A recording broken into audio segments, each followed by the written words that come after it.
Well, Barry, it's one thing to have to plan around and also deal with our own personal circumstances and our own family situation, but talk about the things that could really impact our retirement that are out of our control. Well, Ralph, most things are out of your control. If we could live in our own little bubble where we could control everything, life would be really different. But the fact is, we really control very little. We influence our health, but we can't control ultimately what happens to us.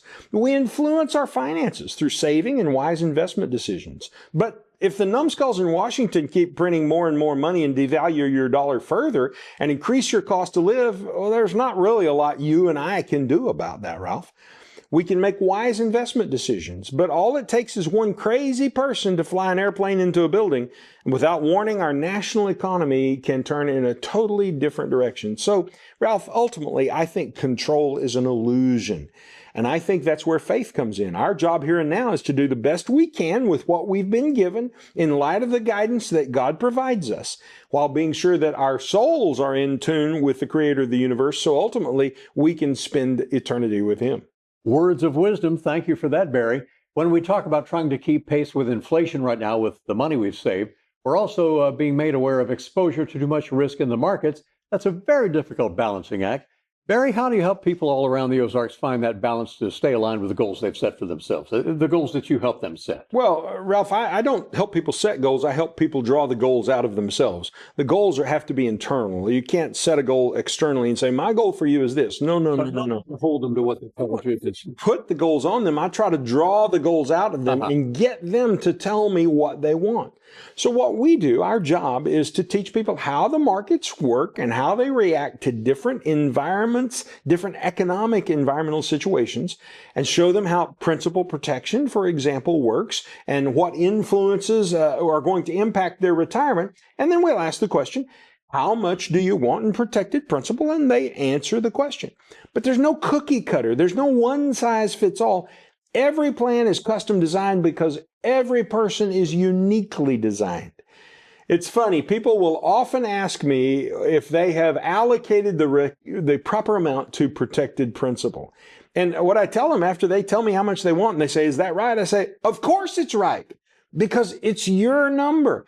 And no one cares what someone else's number is. What matters is what is your number. So everyone ultimately is different, Ralph, and we build customized retirement plans for clients that match their goals and how much risk that they are comfortable in taking. We're looking ahead to 2026, especially, Barry, on this. We can't control if or when our tax rates around the country would go up, but how can having a plan through you, hopefully, really give us back a lot of that control? Well, here's what we can control, Ralph. We can control the timing for when we pay taxes. We can pay them now, or we can pay them in 2026 and after. We can control the tax rate at which we pay taxes. Because we know what the rates are today, we can choose to pay them at today's rates rather than waiting to the rates that come in 2026, which, according to the current legislation that's already been signed, sealed, and delivered, the law says in January of 2026, taxes are going to go higher. So if you wait until then, we know that you're going to pay taxes at a higher rate. And if you can control the rate that you pay taxes at and the timing, then you also get to control the amount of tax you pay.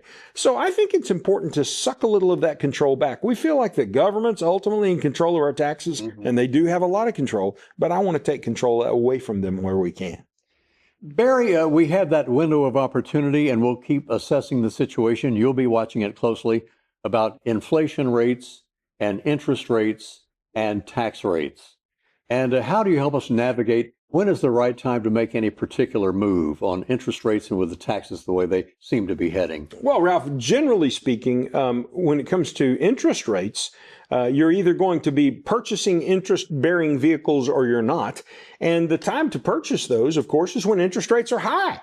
That's wonderful. You don't want to purchase them when interest rates are low because, number one, they don't pay very much. And number two, as interest rates go higher, the value of existing interest rate investments go down. So if you buy a bond when interest rates are low, and a lot of people did that in 17, 18, 19, those kind of times, well, when the markets turned around and interest rates started to increase in 22 and 23, those people lost money owning their bonds. So you've got to know how the markets work and whether this is a good time to be buying those things or not. And the time to be buying is when interest rates are high, not when the Fed and other people are saying that interest rates are going to go a lot lower. And so that's a little tip on how to know whether or not we're going to buy interest rates now or whether we're going to wait and purchase our interest rates at some later time. So, Barry, I'm sure you'd agree, and you folks may be watching the news. Don't make any decisions based on what you see on the news of anything that may look encouraging or discouraging.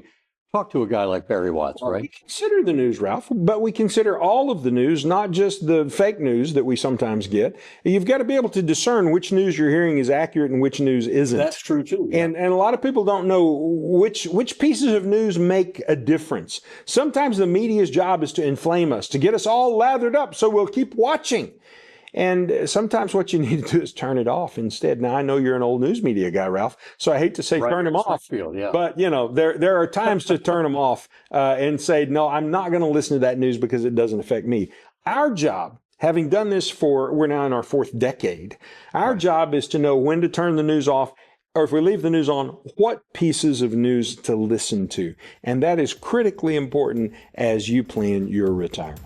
If you like this content, please follow and subscribe. And for more information, please look in the description below.